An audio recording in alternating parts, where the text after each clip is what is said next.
ఆ ఎమ్మెల్యే మొన్నటి వరకు సైలెంట్ గా ఉన్నారట. ఇప్పుడు ఒకేసారి గేర్ మార్చి దూకుడు పెంచేశారట. నిన్నటి వరకు ఒక లెక్క, ఇక నుంచి మరో లెక్క అంటున్నారట. ఆయన అధికార పార్టీతో తాడో పేడో తేల్చుకోవడానికి సిద్ధమయ్యారా?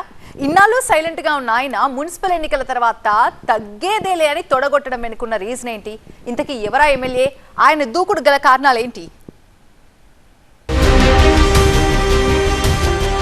సంగారెడ్డి జిల్లా పరిశ్రమలకు పెట్టింది పేరు. తెలంగాణలోనే ఎక్కువ పరిశ్రమలు ఈ జిల్లాలోనే ఉన్నాయి. మరీ ముఖ్యంగా పటాన్చెరు నియోజకవర్గంలో ఆసియాలోనే అతిపెద్ద పారిశ్రామిక వాడ ఉంది. ఐడిఏ బొల్లారం, పాసమైలారం, కాజీపల్లి, పటాన్చెరు లాంటి ఇండస్ట్రియల్ ఏరియాలో ఉన్నాయి. వీటితో పాటు జిల్లాలోని సంగారెడ్డి, జహీరాబాద్, ఆందోళ్ నియోజకవర్గాలు, హత్నూరు మండలంలోనూ పరిశ్రమలు నడుస్తున్నాయి. ఇక్కడ పొల్యూషన్ ఎక్కువగా ఉండడంతో ప్రజలు కాలుష్యంతో ఉక్కిరి బిక్కిరవుతున్నారు. అయితే సిఎస్ఆర్ అంటే కార్పొరేట్ సోషల్ రెస్పాన్సిబిలిటీ కింద పరిశ్రమలు నిధులిస్తూ ఉంటాయి. పరిశ్రమలు తమ లాభాల్లో 2% పరిశ్రమల శాఖకు ఇవ్వాల్సి ఉంటుంది.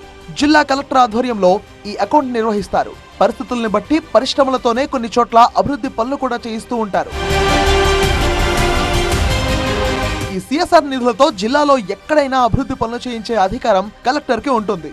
2023 డిసెంబర్లో తెలంగాణలో కాంగ్రెస్ ప్రభుత్వం కొలువుదీరాక జిల్లా మంత్రి దామోదర్ రాజనరసింహ జిల్లా స్థాయి సమీక్షలు నిర్వహిస్తున్నారు. జిల్లాలో పెండింగ్ లో ఉన్న పలు అభివృద్ధి పనులకు సిఎస్ఆర్ ఫండ్స్ వినియోగించి పనులు చేయాలని జిల్లా అధికారులకు మంత్రి ఆదేశాలు ఇస్తున్నారు. ఇండస్ట్రియల్ యజమానులతో కొన్నిసార్లు మంత్రి ప్రత్యేకంగా భేటీ అవుతున్నారట. జిల్లా అభివృద్ధిలో పరిశ్రమ యాజమాన్యాలు భాగస్వామ్యం కావాలని సూచిస్తున్నారట. ప్రభుత్వానికి తమ వంతు సహకారం ఎప్పుడూ ఉంటుందని పరిశ్రమ వర్గాలు ఆయనకు స్పష్టం చేశాయట. మంత్రి చొరవతో జిల్లాలో అభివృద్ధి పనులు సిఎస్ఆర్ నిధులతో జరుగుతున్నాయట. అయితే సిఎస్ఆర్ నిధులను తన నియోజకవర్గానికి కాకుండా వేరే నియోజకవర్గాలకు కేటాయించడంపై పటాన్చెరు ఎమ్మెల్యే గూడెం మహిపాల్ రెడ్డి అసంతృప్తిగా ఉన్నారట. ఇదే విషయంపై జిల్లా కలెక్టర్ కు ఎమ్మెల్యే మహిపాల్ రెడ్డి 2 సార్లు వినతి పత్రం ఇచ్చారట. గతంలో ఉన్న కలెక్టర్ కి అలాగే ఇప్పుడున్న కలెక్టర్ ను కూడా ఆయన కలిశారట. పటాన్చెరు నియోజకవర్గంలో ఉన్న పరిశ్రమల నుంచి వచ్చే సిఎస్ఆర్ ఫండ్స్ ని తమ నియోజకవర్గ అభివృద్ధికే కేటాయించాలని ఎమ్మెల్యే తన వినతి పత్రంలో కోరారట. పరిశ్రమలతో ఎక్కువ నష్టం తన నియోజకవర్గానికే జరుగుతుందని, అందుకే ఆ నిధులు పటాన్చెరుకే కేటాయిస్తే బాగుంటుందని ఎమ్మెల్యే మహిపాల్ రెడ్డి అభిప్రాయపడ్డారట. గతంలోనూ ఈ సిఎస్ఆర్ నిధులలో రచ్చకు దారితీయగా ఇప్పుడు జిల్లా కలెక్టర్ కి ఎమ్మెల్యే వినతి పత్రం ఇవ్వడంతో ఈ వివాదం మరోసారి రేగిందట. అయితే ఈ సిఎస్ఆర్ నిధుల రచ్చపై ఎమ్మెల్యేకు కాంగ్రెస్ నాయకులు కౌంటర్ ఇస్తున్నారట. గతంలో బీఆర్ఎస్ హయాంలో ఉమ్మడి మెదక్ జిల్లా నుంచి జిల్లాలు విడిపోయినప్పుడు ఇక్కడ సిఎస్ఆర్ నిధులు సంగారెడ్డి నుంచి పక్క జిల్లా సిద్దిపేటకి వెళ్లిన సంగతి మర్చిపోయారా అని గుర్తు చేస్తున్నారట. జిల్లా అభివృద్ధికి మహిపాల్ రెడ్డి మోకాలడ్డడం సరికాదని సలహా ఇస్తున్నారట. దీంతో మహిపాల్ రెడ్డి వర్గం డిఫెన్స్ లో పడిపోయిందన్న ప్రచారం జరుగుతోంది.